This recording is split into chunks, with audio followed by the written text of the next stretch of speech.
Well, I feel for her. I've been sick for a week, too. 10:08 on your Monday, your sunny, brisk Monday morning. Welcome back to the Bernie and Sid Show right here on Legendary 77 WABC. Hillary's got my sympathies. I've lost 10 pounds in the last 4 days. I'm not even kidding. But you can see it. Well, you were, with all due respect, you were putting on quite a punch there, I must say. So yeah, I was. You had a few to lose. I did. You're right. I've been told by a lot of people I look much better, but this is not the way to go about doing it. No, it's not. Not by sitting on a toilet bowl there, Reed. It's for every couple of minutes. 6 hours a day. So when Hillary was about to hit the canvas yesterday, like I've done as well, she had all my sympathies. Anyway, before we get to that, good morning. It's good to see you as always. Sydney, come on. I'm glad you're feeling a little better. I'm a little better. It was a tough weekend. Terrible. For you. Terrible. And it didn't stop. Even 3 a.m. this morning, I was on the toilet with the trots. But I'm feeling better now. That's great. Yes.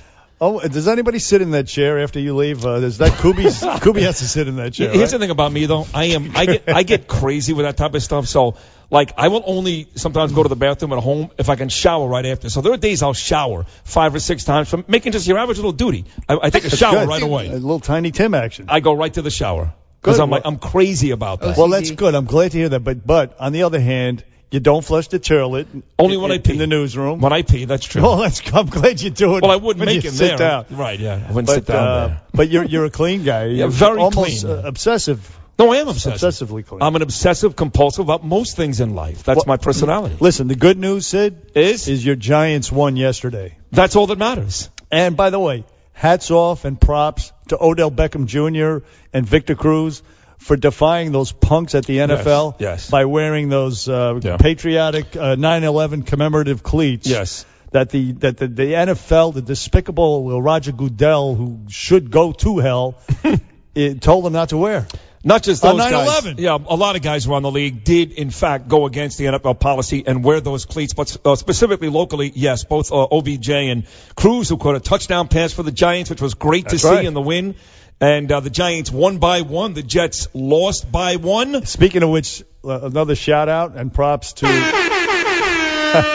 to Ryan Fitzpatrick. Yes. Who, in the post-game press conference, he wore an NYPD hat. Right. Everybody was wearing the FDNY hats, which is cool. Yeah. And we love the FDNY, and they died in triplicate numbers than the NYPD. But however, it sends a different sort of a message by wearing the NYPD hat with the rest of those spoiled, ignorant ingrates who are taking a knee during the national anthem to wear an NYPD cap. Specifically, I'm really good friends with a guy. He used to run the Jets. He now runs the Dolphins, Mike Tannenbaum. And the Dolphins opened up in Seattle yesterday against the Seahawks. Now, if you saw the national anthem there, the Seahawks coach Pete Carroll and the whole team, black guys, white guys, stood interlocking, holding each other's arms during the national anthem. On the other sideline, 4 Miami Dolphin players took a knee. And I even tweeted this morning, I love Mike Tannenbaum. I always want my friends to succeed, but I was actually happy the Dolphins lost after seeing those 4 Dolphin a-holes take a knee, especially on 9/11. I just saw the worst thing you could ever see in your whole life. Just imagine this. Imagine watching television. Imagine one scene, Bernard McGurk, where the 2 analysts talking at the same time. You ready for this? Mm-hmm. Are Roland Martin and Mike Lupica. You saw this where? On MSNBC this morning. And the 2 of those guys, again, making excuses for Colin Kaepernick, who's not going to play tonight. The Rams, his team does play, but he's the backup quarterback. The Dolphin players saying, hey, that is their right. It's okay. I could get as sick as Hillary watching something like that. That was sick. I could easily get as nauseous as Hillary watching that. And your boy Skip Brainless is no better. No better. Just a total ignorant schmuck making excuses. People who should know better. Should know the statistics, should know the facts before they pander like that. One more thing for the folks out there that are tweeting, listen, I'm okay with these protests, but not yesterday because it's 9/11. Right. I would say this. Don't be okay with the protest any day. I understand 9/11, it makes it seem even worse, but don't say it's okay on any day except for this one. You're either, I know it's a constitutional right, but you're either okay with it or you're not. It's exactly. not okay. You see on any day. The people, there were some powerful memes you see of coffins draped with flags saying you should stand because they died. Yeah, they can't stand at this point. Yeah, I mean, listen, there's a way to protest, but not by disrespecting the national anthem and veterans. It's just wrong. I agree. Especially based on a falsehood, which I can't repeat enough. And the fact that, if there is an injustice done, the bottom line is that the last line of recourse, your firewall, is the Justice Department run by a black woman who her predecessor was black as well, and we have a black president. We've talked about that before ad nauseum. By the way, Ioannis, shout out to Ioannis. My anus? No, Ioannis Cespedes. From the Mets. The Mets are back, baby. They are back. He had a big grand slam yesterday. Yes, he did. Him and my boy Lugo getting it done there. Mets beat the Braves. They blew it on behind Cologne on Saturday, but otherwise the Mets are on fire. Yankees lost a tough one at Tampa Bay yesterday, but New York baseball right now very, very exciting too. Did Tebow get a hit yesterday? I missed the whole. I did not see that. I didn't see it. I did not. You know what I did yesterday morning? Something that you told me not to do, and you're right. I laid in bed, Bernard, for hours. I didn't feel well anyway, but for hours watching every single name read down at the 9/11 memorial of everybody who died. Terrible. And what they did, they had two people read the names. You've seen this before. And those two people that read the names had someone die in those or in the planes. So when they finished reading the names, they would go, "And to my dad, who we all miss and love." And I'm laying in bed, Bernard. I mean, I wasn't like just kind of tearing. I was hysterical. Terrible. Like Ben Stiller walking down the street and something about Mary for hours and hours laying in bed, just so happy in my own misery. And I couldn't stop watching. God, what a gut-wrenching day. It is riveting to watch, but it's too emotional. It's just too... well, look, I mean, we've been watching it now for 15 years here in New York, and, what can you say? There's nothing to say. Danielle flew home from Fort Lauderdale yesterday with my kids, came back to New York, and she said the whole flight on JetBlue, she came home in the morning. They were watching? We're watching it. And the whole plane was crying. By the way, congratulations to my wife and kids for giving the terrorists the best middle finger you could ever give them by flying on September the 11th. That's right. Yeah, shout out. F you. How Danielle, about that? Damn right. Gaby said, F you, terrorist. I'm flying on 9/11. How about that? I see you, al-Baghdadi. You know what it is. Damn right. Oh, man, and speaking of 9/11, obviously the major story was Hillary Clinton being she looked like she was Lindsay Lohan leaving the club at about 4 o'clock in the morning. I felt bad for her. Being helped into the escalator. Didn't you feel bad for her watching her? Of course. I did. Are you kidding me? If you're human, you feel bad naturally. But again, there was some dishonesty attached to the whole thing. There's not exactly transparency. Well, there's that aspect. There was of it omission, more omission than dishonesty, in that she's known since Friday she's had pneumonia. That's what the whole coping fit was about, and she never told us. At least Friday. This is what they're telling us. Right. I mean, the whole campaign seems like the past few months has been a weekend at Bernie's kind of deal, with them dragging the poor lady around. They knew she had pneumonia. They put her out on Friday with interview with Cuomo to go to the Barbara Streisand fundraiser, et cetera, and to go to this thing on Sunday morning, this memorial, knowing that if somebody's pushing her or she's being pushed, Tim Kaine, he's trying to get her so exhausted. Maybe Bill. Where was Bill yesterday? I didn't see Bill. When she went to Chelsea's apartment, my information tells me that. But Chelsea wasn't there. She surprised Bill with some babe. That's why she left so quick. I thought you were sick. I thought it was kind of. I thought you were at the memorial. I wouldn't be so happy if I was Chelsea and they kept showing pictures of those 2 Escalades outside my apartment in Manhattan with the address right there. You knew exactly where she lived. 21 West 26th Street. Like, damn, that's Chelsea's place. I know. It's crazy. I can't wait to walk past it. But on a serious political note, talking about how they're not being totally talking about disclosure. Even David Axelrod, there is no bigger limb. This is the guy that scripted Barack Obama's campaign. You want to talk about the one guy most responsible for Obama winning? That's David Axelrod. Even he came out at 5 a.m. this morning with a nasty tweet for the Clintons, basically saying, "Stop stop making unnecessary problems. Just tell us what's going on. Why you call it nasty? It's maybe tough love for them, or it's brutal honesty. What he said was, quote, antibiotics can take care of pneumonia. What's the cure for an unhealthy penchant for privacy that repeatedly creates unnecessary problems? Yeah. Quoted. That's a quote from from his tweet. Right, but the Palmieri did answer that this morning on Twitter afterwards. Clinton's campaign, Palmieri, and said, "Listen, we didn't handle it well yesterday. You're right, but in the end, this is a situation, and we still know more about our candidate's health than we do the other one." Yeah, well, we don't know. I mean, they're liars. Hey, we know they're lying. We don't know if she could have been hung over yesterday morning. We don't even know that. Maybe she had to go to the bathroom. She was standing there out for an hour and a half. Who knows? I don't feel no ways tired. Maybe she has malaria. Maybe it was an STD. Maybe she has the dengue fever. We don't know. Sit down. Well, Trump did say that he's going to release his medical. He went to the doctor, I guess, last week or something, and he's going to release everything, too. So we have all the audio clips of Trump from this morning, who actually didn't say anything for 24 hours. We have to go because our guest is coming up, Peter King. And then we're speaking to Sanjay Gupta. The great doctor. The great Sanjay Gupta from CNN.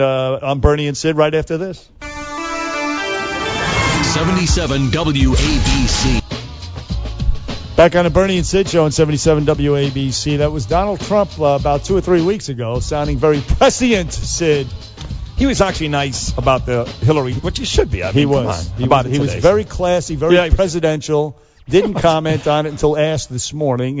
Just let it, let it be out there. I don't know if he was presidential, but he was certainly human. Speaking of classy, presidential, and human, on the line with us right now, Sid. Yes. Is my former congressman. He's a Long Island congressman. He's kept this country safe for a long time. He was the former head of the Homeland Security Committee in the House. Congressman Peter King, good morning, sir. Bernie, how you doing? How you doing, Sid? Hey, buddy. It's funny, just telling Bernard, my wife, Danielle, my beautiful wife, moved back to New York just about a month and a half ago, starts a new job today in your net there, Garden City. She's working on Long Island. How about that? In Long Island, and that's the real rich people in Garden City. That's not Long Beach and Seaford, like Bernie and I, It's not. It's Roslyn is right there. It's a very nice part of town, right? Absolutely. You're kidding me. She's not going to be with the basket full of deplorables. And by the way, I don't know how she's going to be seen with Sid, though, in the neighborhood. That's true. I'm not going anywhere near there. Trust me. I stay in Brooklyn. That is the spectrum right there. Sid and his wife. Congressman King, what a pleasure to have you. Thank you for coming on. Listen. Welcome. The big news yesterday, of course, let's get right to Hillary Clinton's health problems. She looked like, as I said earlier, like Lindsay Lohan leaving the club at about 4 o'clock in the morning, and it's a serious thing. It's no joke. What do you know about it, and what do you think about the lack of transparency from that campaign? Yeah, a few things. This is almost like a Forrest Gump moment for me. I happened to be there. I didn't see her go down, but I spoke to her earlier. I was down there. There was a line, like they had a lineup of all the political people who were there yesterday and people from 9/11. So I was about 20 feet away from Hillary. I was with Chris Christie and Giuliani and Donald Trump. And then she was over with de Blasio and Schumer and Gillibrand. Yeah. And I spoke to her. She seemed a little tired, but again, I didn't really read too much into that. But anyway, somewhere about 9:30, we saw she was leaving, and there seemed to be some confusion over there. But that always happens when you have the Secret Service contingent and everything. And then somewhere a few minutes later, Donald Trump said to me, "Hey, I heard Hillary might be ill." But again, it was just said in passing, no big deal. I had to leave the about 9:45, right after the bells tolled for the Pentagon being attacked. I had to go over to an interview on Fox, and I was walking out. A high-ranking police official I know said to me, "God, it was." That was something with Hillary Clinton. He said, she fainted. They had actually pushed her into the van. I said, what? He said, yeah. He said, and so then I go about 10 more feet, and there were 2 patrolmen I know. And they come over to me and said, we just saw Hillary Clinton. She was out. Either she would fainted or was fainting. They had to hold her up, and he said they actually almost had to throw her into the van, and she lost her shoe. And I said, wow, this is... But then I get down, and to Fox, all the reporters were, and very few people knew about it. And the story was coming out. The Clinton people were denying it. They said she stumbled getting off the curb. But I'm saying to myself, well, 3 cops who are not political, who have nothing to gain, they told me she had passed out. And so there's a lot of issues here. One is, first of all, I hope she gets better. I hope there's nothing to it. But you do have an obligation to let the American people know if you do have an issue. And why did they cover it up that way? First of all, she didn't stumble. She had fainted. People can faint. Acknowledge it. Say you did it. Right. The fact that they're hiding it. Then why did she go to Chelsea's apartment? I would have thought the Secret Service at any given moment, when you have a presidential candidate, you have to know where the closest trauma center is, the closest hospital. That's a great point. So in case anything happens, they take you there. And like I was just reading, somebody did an oral history on about Air Force One on September 11th, and how the Secret Service basically commandeered it, and they, for about 8 or 9 hours, overruled President Bush because under the law, they thought there was a credible threat, and they were not going to return to Washington. If you have somebody who, for all I know, she had a stroke, she had a heart attack, it could have been anything, I would think that, that whether it's police security or Secret Service, that the normal protocol is to rush somebody to the closest hospital, which I guess would have been Bellevue in this case. But suppose when she was in Chelsea's apartment, something serious had happened. Right. Those guys might be out of work. Oh, I would think that she probably, they knew that she had pneumonia. She probably said, nah, just take me to my daughter's house. I'm sure there was a doctor in Chelsea's apartment as soon as she got there. I mean, I don't know all those particulars. You're right, though. It does seem odd she didn't go straight to the hospital. I'll ask you this, though, Peter. I did see on television that long line you were talking about, and I want to say between all the political people you talked about, maybe there was about 10 to 12 people that separated Donald Trump from Hillary Clinton on this line. And watching it at home, I kept thinking, at some point, are they going to walk over towards each other, or somebody on this day, which is all about civility and love for the country, would they put aside their differences for the 9/11 folks and actually talk and be civil? Was there any discussion about that yesterday? No, there was. I went over to Hillary and to Schumer and to Mayor de Blasio. I mean, I would have differences of different types of each of the three. But no, I just thought on September 11th it was important to do it. But again, I don't know what the others were thinking. Again, I don't know if it was discussed. I don't know if it was going to happen later on. I don't know if they were planning. And now I do know, give him credit, Andrew Cuomo was over talking to Donald Trump for quite a while. I would say a good 15, 20 minutes. Wow. So, listen, Hillary Clinton has had an awful week, starting with, first of all, a week and a half, the email revelations, the coughing fits, the Matt Lauer, atrocious performance on board the Intrepid. And then she made these comments last Friday. Take a listen. You could put half of Trump supporters into what I call the basket of deplorables. The racist, sexist, homophobic, xenophobic, Islamophobic, you name it. Now, listen, that is just that is a despicable comment she made there. She did backtrack, but Peter King, you are now a Trump supporter. What do you think of those comments? Absolutely disgraceful. First of all, Donald Trump has a 19% lead among U.S. military. Are they the homophobes and xenophobes and the racists and the bigots? Well, who is she talking about? That is so arrogant. That is arrogant elitism at its best. It was a Barbra Streisand event. I'm sure all those so-called liberals and progressives, who looked down on everyone else, they relished all it. No, it's indefensible. It's wrong. And also, though, having been in politics quite a while, I would tell you, you never attack your opponent unless you think you're in trouble.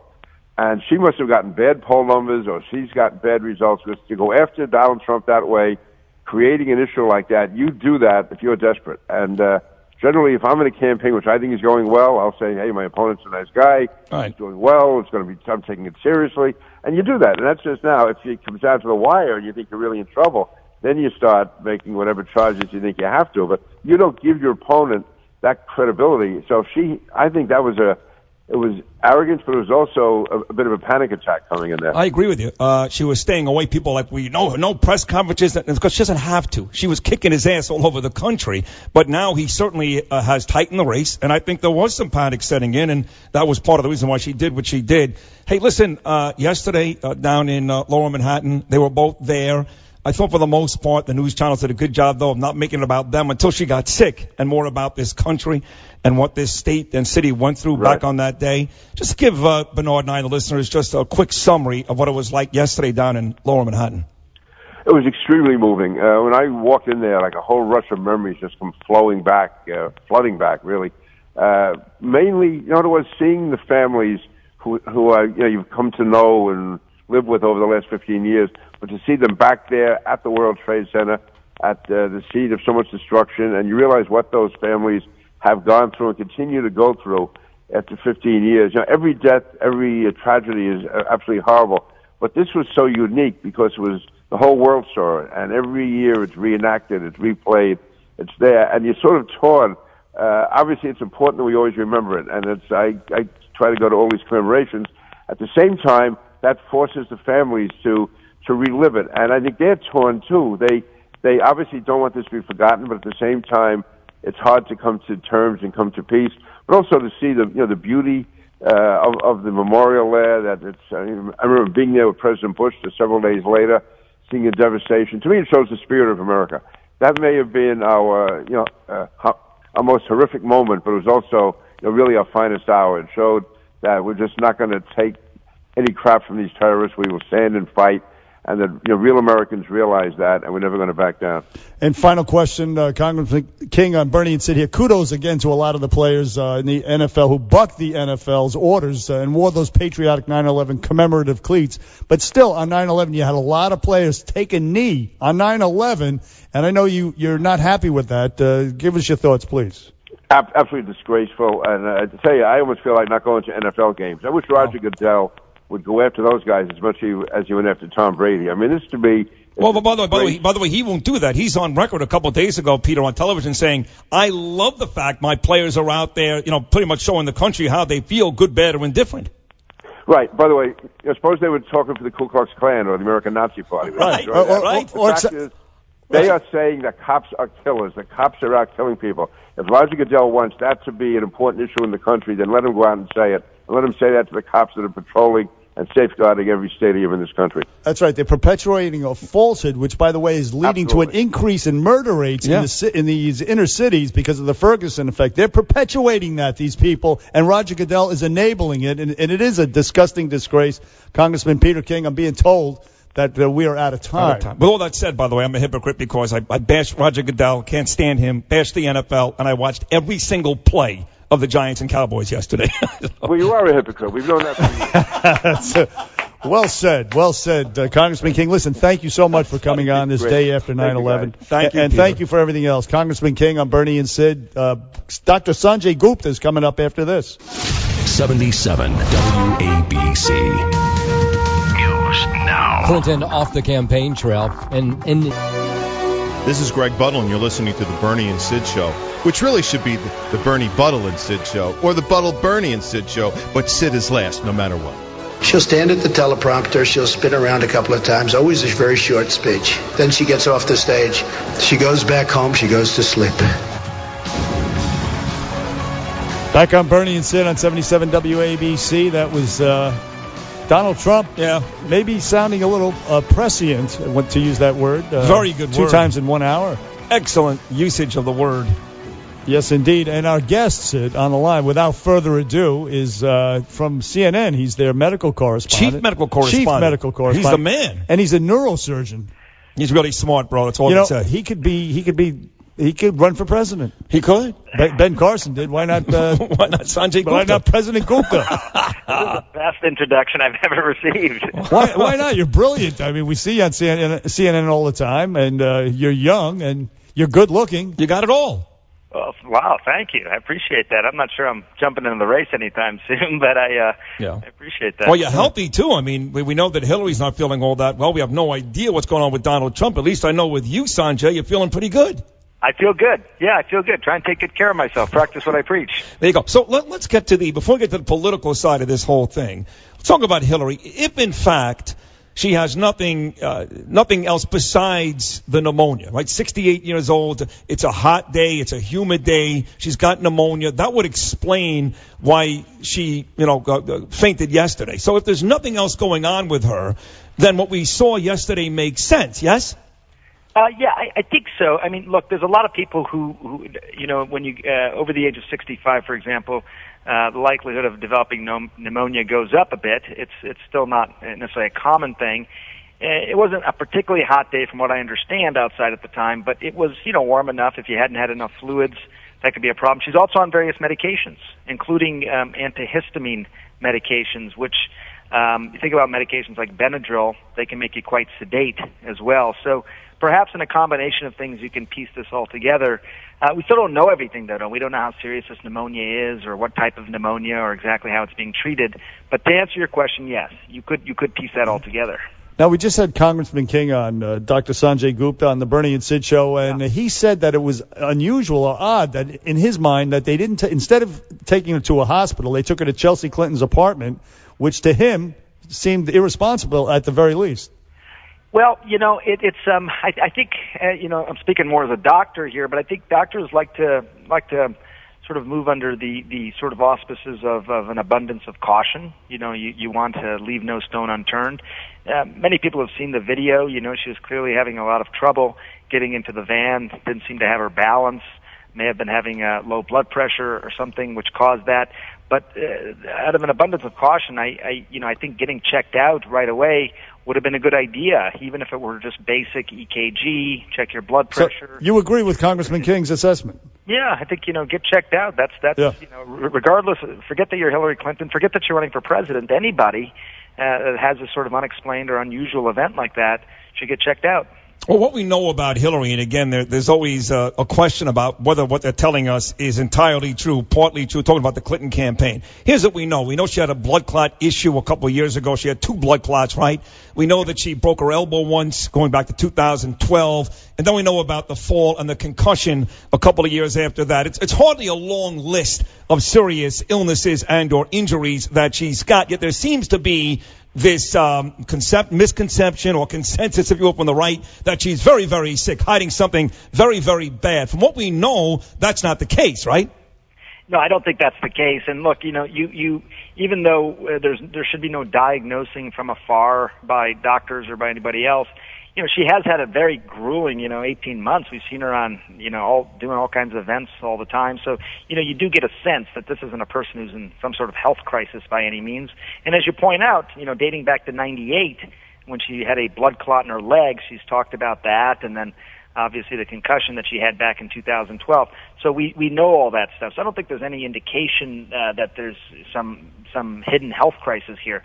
I think the concern really was that, you had this episode happen on Sunday and then come to find out on Friday she had been diagnosed with pneumonia, which is a serious diagnosis, very treatable, but still a serious diagnosis. And this a couple of days after the coughing fit, which also threw people into a tizzy about her health a couple of days before that. That's right, and she said it was allergies at that time. It sounds like from reading her doctor's note yesterday now that, in fact, that probably was either the beginnings or she was in the throes of pneumonia at the time. That's why she eventually didn't end up getting checked out. But I think it's just a question of, even after she had this episode on Sunday morning, what we hear is that she was overheated. She was overheated and left the event because of that.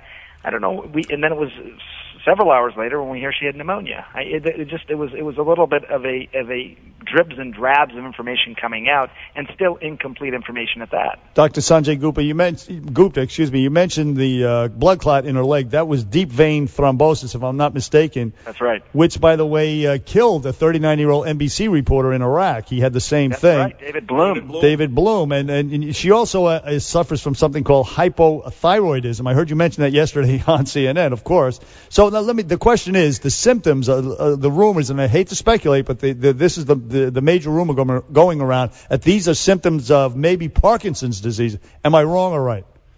I mean, I see no evidence that she has Parkinson's disease. I've heard those rumors as well. I don't know how they're piecing that together or why. I mean, one thing about Parkinson's disease is that there's a lot of physically noticeable symptoms, and one of them being a tremor, one of them being a difficulty with your gait, the way that you walk, one being sort of you lose the ability to have expression on your face. There's all sorts of different signs and symptoms of Parkinson's. I'm not entirely sure where that's coming from, but I've heard that along with a lot of other sort of theories out there that don't seem to have any basis. Last one. I know that these presidential races, usually from both candidates, we see some pretty extensive medical tests and results. We get to see that as the voters. We've seen really neither from either one of these candidates. How surprised are you about that? Yeah, it's a really interesting question. I've been doing this for quite a while. I will tell you, back in 2004, for example, you had George W. Bush and John Kerry running, and the public really didn't care that much. They thought, like these are both seemingly healthy guys. There's not a big concern here. In 2008, you had John McCain running, Senator McCain, and he actually allowed a few reporters, I was one of them, to come and examine his medical records for several hours. He didn't want to release them publicly, but he allowed us to examine his medical records, and that was pretty forthright.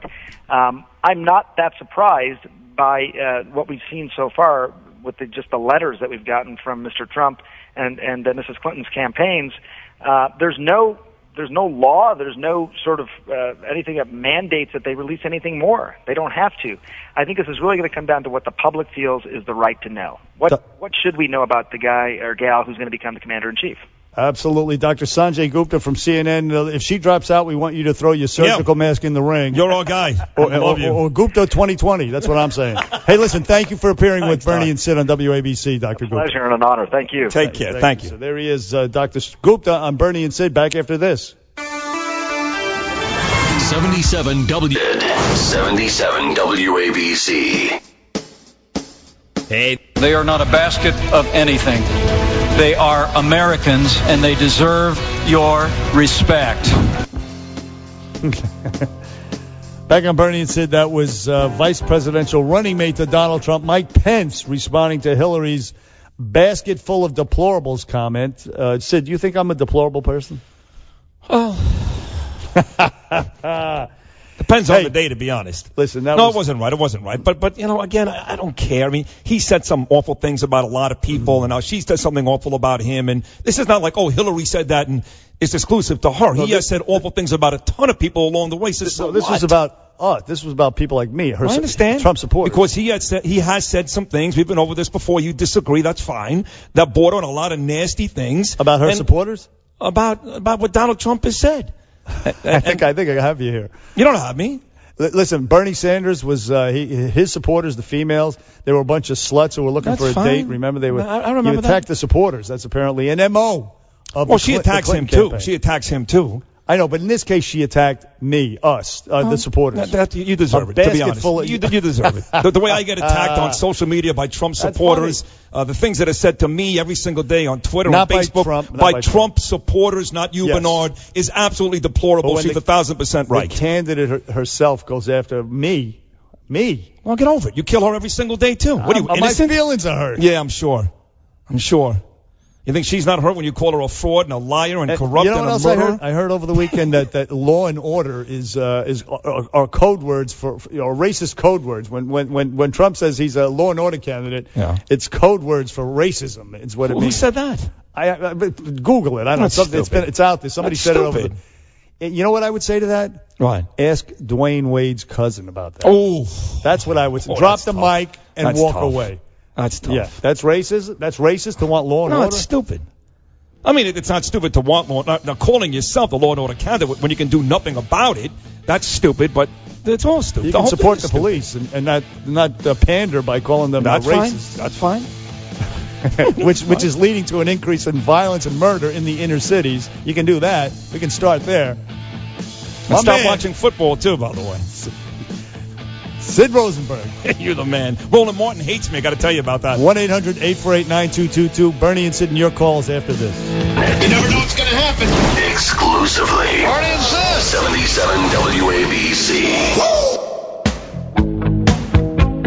I hope she gets well soon. I don't know what's going on. I see what I see. The coughing fit was a week ago, so I assume that was pneumonia also. I mean, I would think it would have been, so something's going on, but I just hope she gets well and gets back on the trail, and we'll be seeing her at the debate.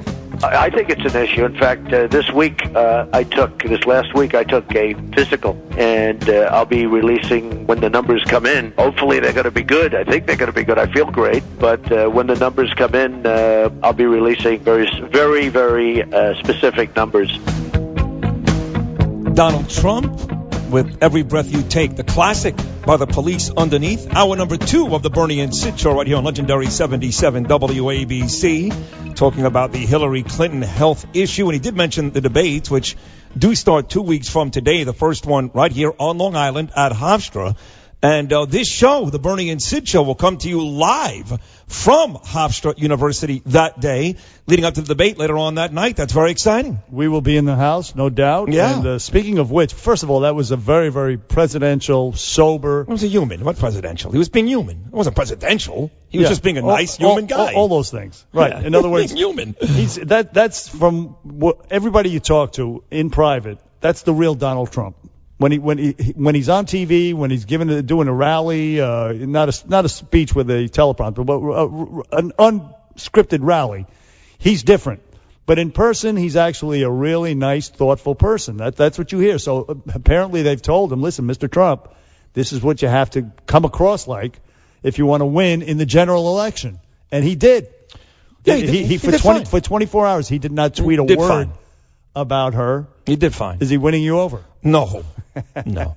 Because I talk to the same people that you talk to, and they tell me the same thing. Listen, that guy on TV, he's an asshole. The guy I got to know, he's a pretty decent guy. There you go. But unfortunately, 99.99% of America don't have the chance to meet Donald Trump in person. It seems to me that at this point the tide is turning. It is turning. The tide is turning. I have to admit, and yes. not in her favor, obviously. She had a horrible week and a half. You think she'll make the debates? Well, that's another question. Will she require or request seats?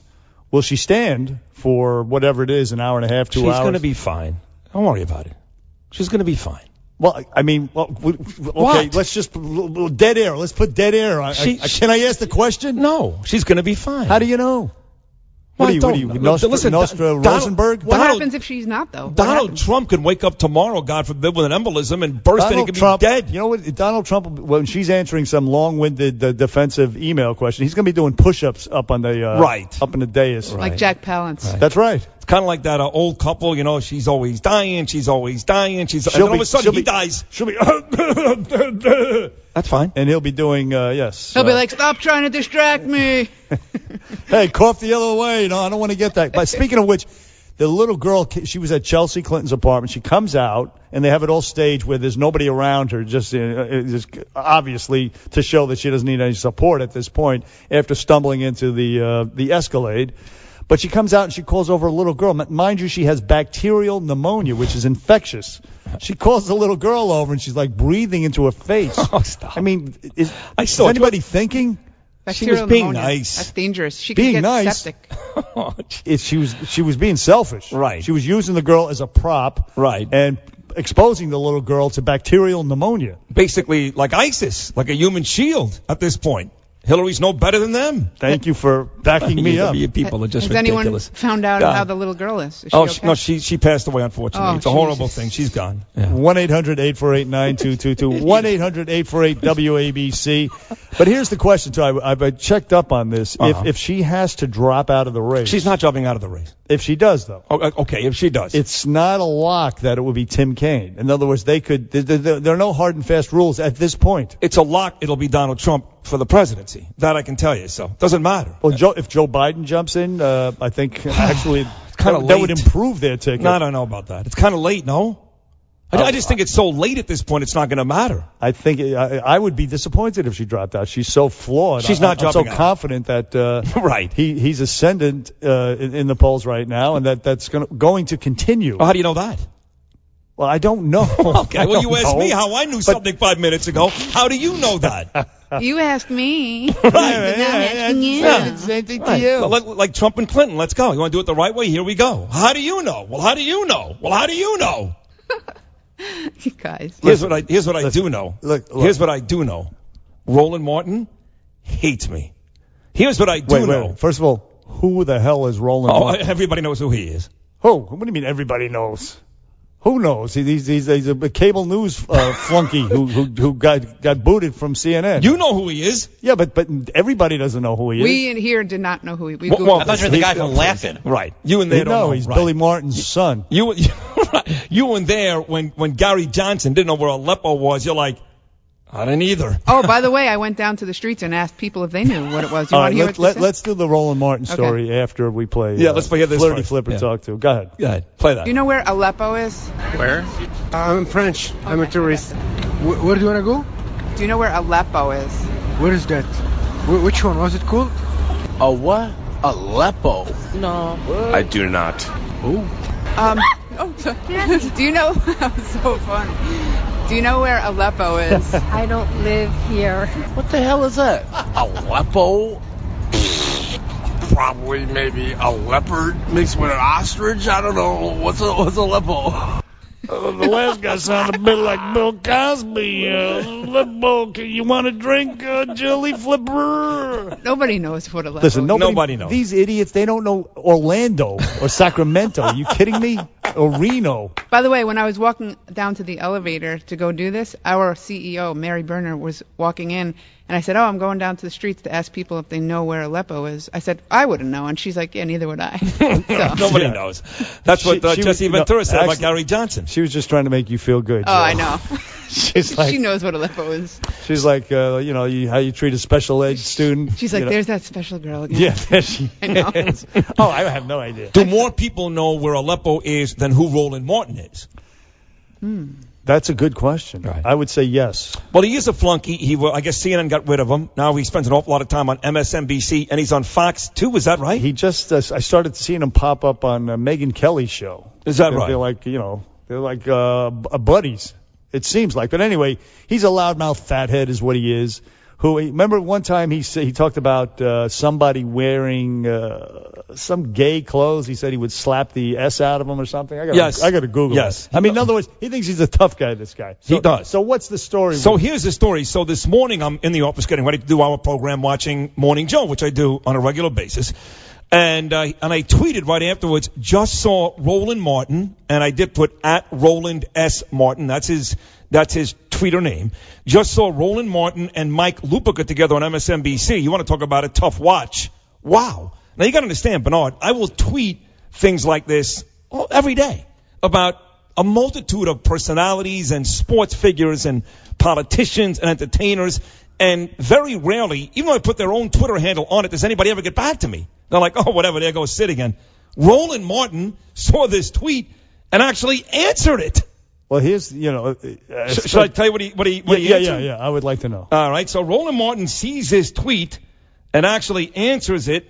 And did he block me? Oh, here it is. He goes, nah, Sid, tough is having to look at you and listen to you. Sid, if you desire a rhetorical butt-kicking, call me anytime. Ooh. Well, how about that? Let's get him in studio. Well, then I tweeted back to him, no thanks, but... What do you mean, no thanks? Well, I'm not going to go toe-to-toe with this guy's racist. Not? He's a bad guy. And you say a lot of things about him, but the truth is, he's a racist. And I'm not saying that because he's defending Colin Kaepernick. That has nothing to do with it. This guy has had a long history on every network of being that. No? Well, he was talking, speaking of Twitter, the tweet that got him suspended from CNN, it was a couple of years ago, David Beckham wearing pink underwear, and he said somebody should have, here you go. Martin tweeted last January that men who were eager to see David Beckham's Super Bowl ad should have the ish smacked out of them. Is that what he said? That's what he also opined that a New England Patriot in a pink suit, quote, needs a visit from #team whip that ass. Oh, boy. Unquote. So he's a tough guy. Yeah, maybe we should have him on. Come on, let's go at it. Bring him on. I don't studio. Care. Bring him in. He won't come in. But invite him. We should have him come. We should. That's it. We will invite him only if he comes in the studio. Right. And then we'll call him a pussy if he doesn't. And then Sid will call in sick that day. And that'll be it. No, I'll come in that day. Yeah, we'll come in. No, Sid is not a pussy. No. I can tell you that right now. And I don't like the guy. I mean, it's not about whether I like him on TV or whether I like what he... I don't like the guy. And I never have. In fact, he's one of the few people in this business. Everybody's got an agenda. I get it. I don't get mad at you if you're a Hillary supporter, if you're a Trump supporter. I don't care. I really don't care. This guy, Roland Martin, I don't like him. 1-800-848-9222. Let's go to Eddie from Queens on the Bernie and Sid show. Eddie, you're on with Bernie and Sid. Good morning, Eddie. Hey, good morning, guys. From what I understand, there are going to be two changes to the debate. Number one, she does request an oxygen tent, and that they're going to change the venue. I guess he hung up. What happened? This guy never finishes his call. I think it's the same guy that dropped off on Friday. He got disconnected. Steve from Pensacola. You're on with Bernie and Sid on WABC. Good morning, Steve. Good morning, gentlemen. Great show, as always. Why, thank you, sir. I'm in your neck of the woods, Sid. I'm in Juno Beach, but I was in Pensacola Friday. Cool. Juno Beach up there north of. No, I know where it is. No, absolutely. I know where Pensacola is, too. Absolutely. It's at the Redneck Riviera, no? Yes. No, that's Pensacola. That's Mobile. Oh, that is Ocala, which is horse country, too. You're right. You're profiling. Yeah. Guilty. That's unlike us, Steve. Oh, I know. So one thing is, if you look at the tape, and I'm no doctor, but I've had a couple of epileptic friends. But if you look at the tape, she's going from left to right when she's stumbling. Not when you start to faint, you go forward or back. And if you look at the tape, and I don't want to start a conspiracy back and to the left, but you can see her. She goes left, right. It's like she's a jerking movement and not a fainting movement. It was very bizarre. Yes, go ahead. Yeah, I mean, it's a weird way to look at it. And the other thing I wanted to say is that there's two things. Program, quit taking all these calls from New York. We listen to you in Juneau and Pensacola. We listen to you on the internet everywhere. And you always got these, these guys from Queens and from Brooklyn. Come on. Hey, show us some love somewhere else in this. Hey, listen, I could tell you this, Steve. I know you talked about Pensacola and Juneau Beach. We have a bevy, and I mean a bevy, of South Florida listeners from West Palm Beach down to Miami that followed my career for a decade down in South Florida that listen every day. What, said it again, Steve? We're following Bernie, not you. Oh, that's what it is. Okay, thank you. I thought that's what you said. That's why he has to repeat it. Sid stepped all over you. Hey, Steve, thanks for the call. Thank you, Steve. Briefly here, a couple of CNN analysts. The second one of them is Brian Stelter, and the next one here is Kirsten Powers. And there were a lot of people, but these are just two CNN analysts talking about Hillary's health problems before this weekend. People speculating about it. Listen to these guys. We're talking about the first female nominee of a major party in American history. We should be honest about the double standards that women sometimes face with regards to their health. The only reason there's any concern about her health is because Donald Trump has sort of started his trutherism on Hillary Clinton's health. And honestly, I think there's an element of sexism to this.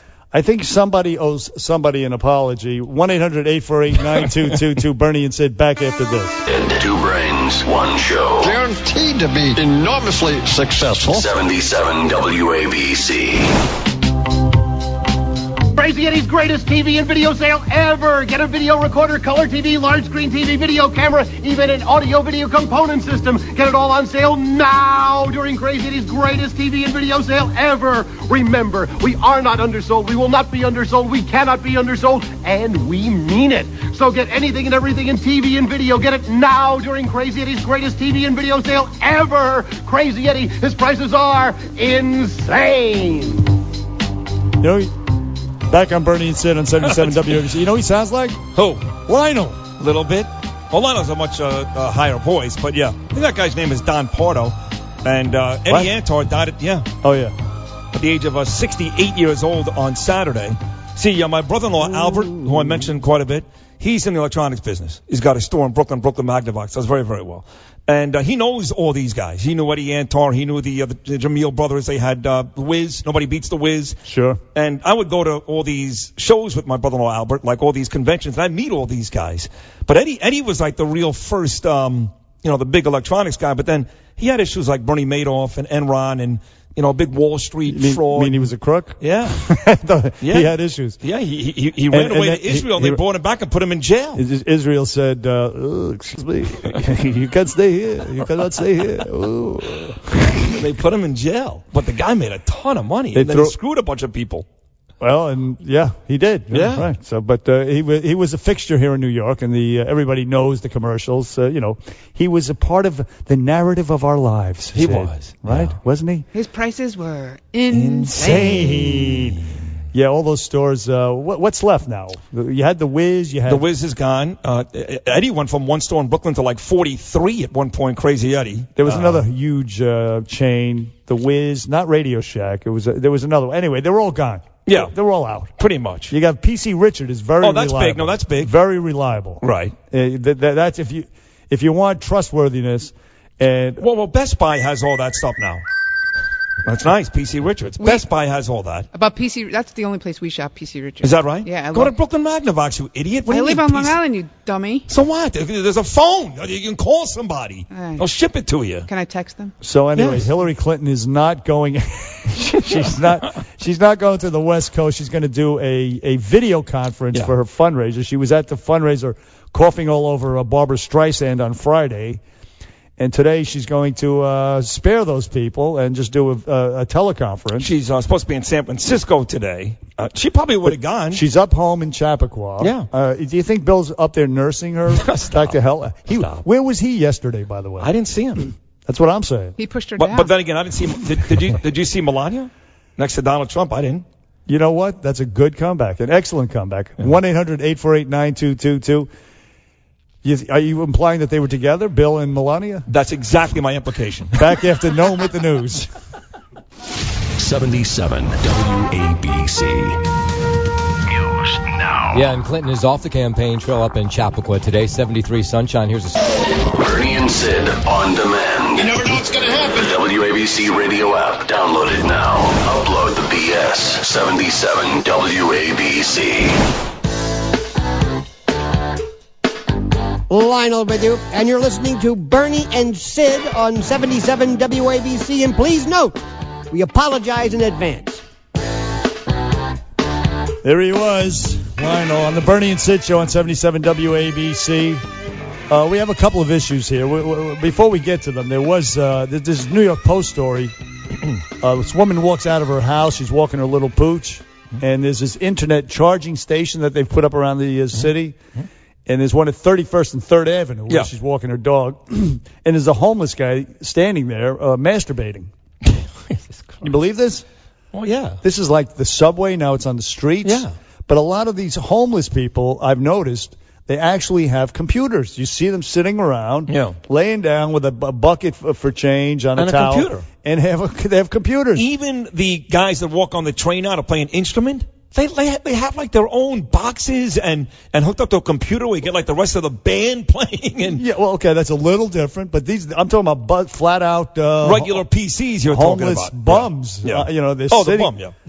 They're lying with the computer. So obviously they can actually. This guy was apparently charging his thing, and see what he did there. But I mean, it's just that's the kind of country we live in, where the poor people are fat. Poor people look like Michael Moore and freaking Cedric the Entertainer, for God's sakes. And we have homeless people with computers. That's a great country we live in. Oh, I thought you were going to say masturbating in public. That was the issue. The poor lady's walking her pooch while this guy's spanking his monkey. That's not cool. It's not cool, but it says a lot about how great America is. Land of the free. That's hand of the free actually would be even better in that case. Our indigent people are fat and have computers. You guys are skinny and they're living in the mud. It is true. They seem to be doing much better, the bums. Now let's review. We had Congressman Peter King on this morning. He was great. He was there yesterday. Fantastic. And his thing was, why didn't they take Hillary to the hospital instead of taking her to Chelsea's apartment? Right. And then we had on Dr. Sanjay Gupta from CNN. He agreed. He said, yes, why not take her to the hospital? So her handlers, these people, it is almost a weekend at Bernie's kind of thing, a weekend at Hillary's. They're sort of propping her up. They're pushing her out. They may be killing her. Maybe. Inadvertently, or who knows? Come on. Maybe Bill was just like, do not take her to the hospital. Listen, she's running for president. It's the home stretch. Don't you dare bring her to the hospital. That will be ruinous. That's great. That's a great Bill Clinton. I'm not kid you not. It's no joke. And that was probably the thinking behind it. Because they were already following the vans. You can't take it to the damn. It's one thing I'm going to go back to my daughter's house, throw some cold water on my face, I'm going to be okay. Going to the hospital, that's a whole other story. And then they duck the media. They come out later in the day with the pneumonia diagnosis, which was made on Friday. Right. So it in all aspects, it hurts her big time because it perpetuates the narrative that they're not transparent, that they're liars, essentially. Dishonest liars is what and unhealthy ones at that, at least in her case. It makes her just look weak. I guess she doesn't want to seem weak for the debates or for presidency. Yeah, but I mean, they were forced to come out with the pneumonia thing because of the way, like I said, looking like Lindsay Lohan, being helped into an Escalade after a night at the club. Yeah. They were forced to come out with it, and that's the only reason why we know about it now. Otherwise, true. And that's not. But do you know every single time something's wrong with Donald Trump? Assuming there is ever. I don't know if there is. That man is indefatigable. Okay. You want to look that up? No, thanks. He's tireless. This guy he's unbelievable. He just doesn't stop. Speaking of the Energizer Bunny, Bill Clinton's girlfriend up in Chapel, this guy is the Energizer Bunny. It does seem that way, yes, but you never know. We could have something, brewing, something going on. Well, there are certainly no symptoms. And Dr. Sanjay Gupta also discounted the possibility Parkinson's, that she has Parkinson's disease. So but he completely discounted that. He didn't even leave any room for interpretation. It was like, she has shown zero signs. That's true. Of Parkinson's. But then again, he did not diagnose the pneumonia in the days leading up to it. That's true. So he was faulty there. I'm not saying he's faulty here. Well, he didn't diagnose anything. He's not a doctor. He's not a doctor. He's not her doctor. Oh. He didn't diagnose anything. Well, that's what I mean. He's still not her doctor. Yeah, so but he still doesn't know. But that specific disease that you're talking about has there are physical things that go on that you don't have to be a doctor to see. Right. You don't have to be a doctor to see. All right. I'm just saying. I'm just reviewing for the folks. Right. That was he was very good, Sanjay Gupta. Yes. Very good. He was fantastic. In fact, we suggest, like Dr. Ben Carson, that he throw his surgical mask in the ring and he liked that. Make a dash for the presidency. Yeah. Now, so we have this ongoing saga right now, and do we want to take a call first, or do we want to go into the take the call first? Let's go to Mike from the Bronx. Mike, you're on with Bernie and Sid on WABC. Good morning, Mike. Hey, Bernie. This is why Hayes men have such short memories. You forget that Ronald Reagan, when he had the photograph in a hospital room, that they photoshopped out the tube coming from the back of his robe because he was in such bad shape, but they wanted to make it look like he was healthy and he was fine from the shot. I did forget that. You're right. In fact, I read Bill O'Reilly's book Killing Reagan, and I don't recall seeing that. Mike referenced my high school, Hayes, like all Hayes men. Apparently, he went to a different school in the Bronx.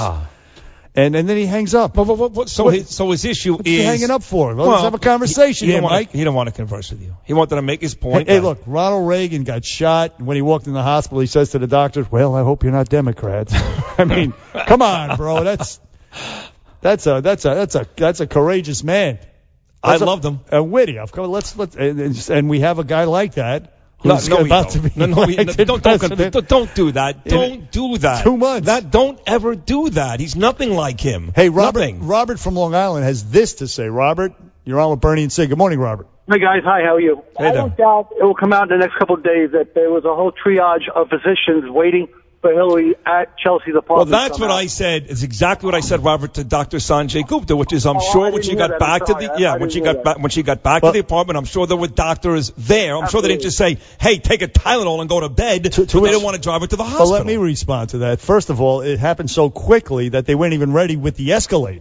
They were not even ready with that. Right. So therefore, the trip from wherever the hell she was to Chelsea's apartment, which was about 20 minutes with the lights, sirens blaring. Probably. So I would say that that's not true. And plus, they don't have all the equipment in Chelsea's apartment that they would have in a hospital. No. Go ahead, Robert. Yeah, that we don't know, but there may be a couple of doctors living in Chelsea's area or in the apartment alone. Or Robert, I'm sure they got doctors there very, very quickly. But he's right. They don't have all the equipment and all that stuff, right? They probably had someone on call, and it's just a phone call away, and they were there in a heartbeat. They probably went up in plain clothes and had taken care of it. They probably had Dr. Bill Clinton playing a gynecologist with some babe. Hey, my daughter's out of town. I got the key to the house. How about we go over there? My wife's downtown at the memorial. I'm sure she won't show up. Indefatigable. Indefatigable. You like that? Yes, a person or their efforts persisting tirelessly and indefatigable. How do you say it? That's it. That's the key. Indefatigable. It reads like indefatigable. Yes, it does. It's indefatigable. Yeah, so someone who never gets tired, basically. Yes. That's it. Yes. Oh, you wanted the definition, and somebody sent it to me, so I'm reading it to you. Sid Rosenberg. I could have told you, but listen, whatever. Yeah. Listen, we have this war brewing between Sid Rosenberg and former CNN analyst Roland Martin, who got booted off there for some anti-gay tweets or whatever the hell. In fact, they were more than just anti-gay tweets. He talked about slapping the ish out of somebody for men wanting to see David Beckham in his underwear at a Super Bowl commercial. He defended Tracy Morgan's quote "stab my gay son" joke in 2009, and he also praised pray away the gay practices, which apparently, according to one article here, his wife practices. Whatever. Anyway, we've all done and said things in the past, so the hell with all that. Now, listen. He's in a Twitter fight with you. You said some things about him, I guess, over the NFL people taking knees? Well, I saw him and Mike Lupica on MSNBC this morning on the Morning Joe show. Or maybe the show afterwards, I don't remember. And, they were basically defending the four Miami Dolphin players who took a knee yesterday, and they were going on and on about people who are being critical of this, don't understand the Constitution. And in fact, what these guys are doing is actually, even on a day like 9/11, it doesn't matter that they have the right, and it's actually refreshing to see people stand up for what they believe in. That's like one big duh to that. Yeah, we know they have the right. Of course we know that. I mean, don't insult us, both of you guys. But here's where ignorance plays a role is in what they're doing. What they're doing is based on a falsehood. The fact that cops are shooting black men, that there's some sort of epidemic out there, that's the falsehood. The stats show that more white men are shot by cops once apprehended or engaged than are black men. So it's based on a falsehood, and it's also increasing the murder rate and the violence in inner cities because this Ferguson effect, and Ferguson, again, based on the hands up, don't shoot, based on a lie. The cops are not actively, they're not being proactive in these communities, and people are dying. In fact, I have a study right here in front of me. Because they're going to ask you to present facts for that second part of your argument. Present facts for that. I got it right here from the New York Times. See, New York Times today. See, I'm holding it up to Sid. I do see it. The headline says murder rates rose in a quarter of the nation's 100 largest cities. And that's because of this ignorance that Colin Kaepernick and Roland Martin and Mike Lupica are perpetuating. It's based on a falsehood. And that's the danger, and that people are actually dying from it. And plus, it's disrespectful. And we know they have the right, but it's disrespectful to the national anthem, to this country, to people who died serving this country. Yes, to give them the right to do this, but you have to do it responsibly and not based on ignorance. And respectfully. And, doing it, like you said, during that song, and specifically, and I don't care what they do it, it's horrible. That's my opinion. But specifically on 9/11. Exactly. I mean, come on, what kind of unpatriotic piece of filth are you? But before we move on to the Roland Martin thing, shout out again to Odell Beckham Jr. and Victor Cruz and the New York Giants and others for wearing the patriotic cleats, commemorating 9/11 yesterday, giving the finger to the scum at the NFL who warned them not to wear those patriotic cleats. How dare Roger Goodell in the NFL? They're the worst. Peter King also called for a boycott of the NFL over that this morning. Yeah, Peter King. You I'm can check it out too. On the podcast. I'm calling for it too. All right, so now I'm still going to watch the Steelers and the Redskins tonight, but I'm calling for a boycott. Okay, so let's go to Roland Martin. So you tweeted out some nasty, not nasty, just adversarial. All I said was I saw Roland Martin. I did put his Twitter handle at Roland S. Martin and Mike Lupica on MSNBC this morning. Tough to watch. And like I said earlier, I will send out one of those a day, if not more, and I will include news figures, sports personalities, actors, entertainers. That's all you said was tough to watch. That's it. Okay, so he comes back. He gets right back to me. He goes, nah, Sid, you're tough to watch. You're tough to listen to. Anytime you want to get into it, I'll kick your ass. Basically, not physically. He said, in a verbal match. Right, of course. He's too fat to beat you. Are you kidding me? You slap him around like a rag doll. So I said no thanks. If you had to, not that we want to do any of that. No, I'd like to. So I said no thanks, and I figured that'd be the end of it. He keeps coming back, and now all of his followers, E-Bags Money, and Big Dishy D. I'm not even kidding you. Oh, my God. These are all among his followers. My hernia stitches are popping again. I'm laughing. Big Witty Davy. I'm not even kidding you. Oh, stop. These are his people on Twitter, and now they're coming at me. Don't go on with this addict. Don't go on with this guy. So he comes back at me, Roland Martin. He goes, I said, listen, he goes, I'm not scared of people like you. I said, I'm not scared of you either. Come into the studio anytime. You wrote back to him what? Stop. I'm not scared. You're invited in the studio to come on the show anytime you want. So you didn't match his tough language with tough language of your own. You just said stop. I said stop. You're invited on the show anytime. You weren't displaying any cowardice at that point. You were just being polite. Right. As you genuinely normally are. Not really. Okay, so then what happened there is my question. Then he got back to me. What did he say? Listen here, fatso. You fat bastard, you racist prick.